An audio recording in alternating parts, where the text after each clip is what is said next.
As we go through life, one of the big questions about things we purchase is what the value of it is.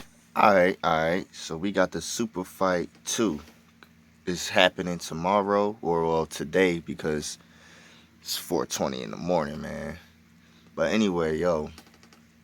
So I'm watching the face-offs. I ain't want to do this review until more of this came, like more information came out. It wasn't really that much promotion from a lot of the battlers. I mean, they tried to do it on DNA, but I wanted to see more self promotion anyway. So Face Off started off with Rum Nitty and Holmesy the God. Jay Black, he tried to do his job and wake everybody up, but some people don't really come alive in a face off. So I wasn't really expecting Rum Nitty and Holmesy to have a crazy face off. But I mean, what they gotta understand is this is the entertainment business. I mean, yes, this is battle rap, which is in hip hop, which is uh, in the entertainment business. But as a whole, this is supposed to be entertainment. This is supposed to sell the fight.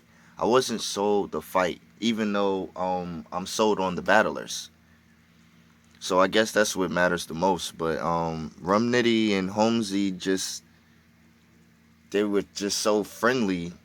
I couldn't really make a decision off of how the face off was, but I just gave it to Rum Nitty because I go with experience. I go with skill level. Um, Breaking down most of Rum Nitty battles bar for bar, nobody is truly beating him like that. So then Holmesy just had a bad showing with B Dot.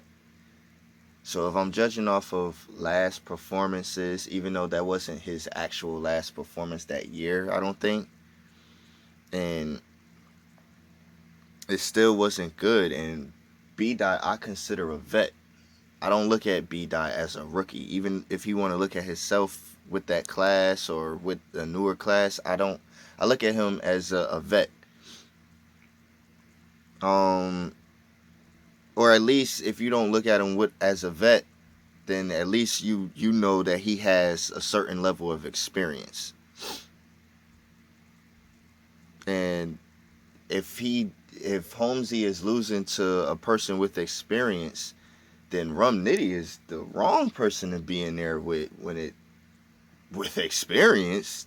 You hear the type of bars that he come up with, and the one thing is that I don't like is when people ask him about name flips, because I think that puts him in a category where it's like, oh, if you're going to worry about the craziest name flips you ever heard. But Rum Nitty actually does a lot more than just name flips. The fact that his skill level sounds like that with any type of words he's flipping. It's not just the name flips that he specializes in. I think the entire breakdown of his rounds is crafted incredible.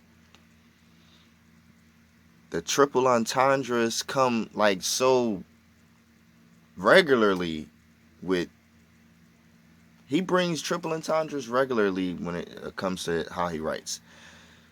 Then they had the next matchup was Danny Myers and Kid Chaos. Now this got exciting quick.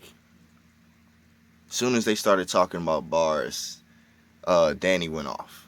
Like, yo, he'll be humble and with every other mention in the battle, but when it comes to the bars, he's actually he's turned up.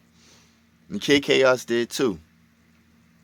Um, I like the respectfulness. I like when battlers can be respectful and still notice, because I say this all the time, that the best thing for you to do is big up your opponent while still breaking down how you feel like you're gonna win. With you don't have to give away too much of your material or the direction you're going in your material, but still, I mean, you can break down your opponent and how you're winning without trying to belittle the entire situation of being in front of certain people. I think that's what make the face-offs boring or pointless. There's no need to take the battle if you feel like you're easily going to win. But uh, yeah, they had a good face-off. I still got Danny Myers winning that. I'm definitely going with the experience, and I don't see too much from Kid Chaos to say that he's going to win. Like, I can't. I'm pretty much going with all the obvious people because none of the rookies here can. You can't tell me that they're going to win just because you like the rookies. I get that. You can like whoever you want, but if you're going off being realistic, going by what you have seen in the past, I'm going by the overall battler itself, who they standing in front of. You gotta give respect to people like Real Sick. Well, we'll get to that in a minute, but the next Danny Myers, man, he's changing the way that he battles. He's really reaching who Danny Myers is, and we're really seeing the full totality of him. I think he knows, like, yeah, it's more eyes on him than ever now, and he's really performing at a different level. Like him and DNA, they reaching the upper stairs levels, and Danny already always been at a high level anyway. So now this is now a solidified version of Danny that people you can't talk shit about this version anymore. And it's besides the gun bars and the crazy yelling and everything. He's like really, really breaking down his opponents now. And it's scary. Next you had B-Dot and Shotgun Suge. Now, I was saying experience and I wanted to pick B-Dot because I always also go with the person more lyrical. And I think that B-Dot is more lyrical than Shotgun Suge, if I'm being real. I mean, bar for bar, if you was to just match up the material, the best things that both guys ever said is going to be way different. But, like I was saying before, I'm going with experience. Shotgun Suge was making a lot of points. B-Dot was too. With how he raps, and B-Dot can always make a case for how he raps. But in this case, it's going to be a little different. Shotgun Suge made the point of, I've stood in front of all of this. He has. He stood in front of high-level lyricists. He stood in front of, like, come on, Rum Nitty is in the trailer battling Suge. So, and he did fine. It's no matter if you got Shotgun Suge win, losing, or draw in his battles, he has multiple classics. He has battles where you say he's definitely won. He has debatables with high-level opponents.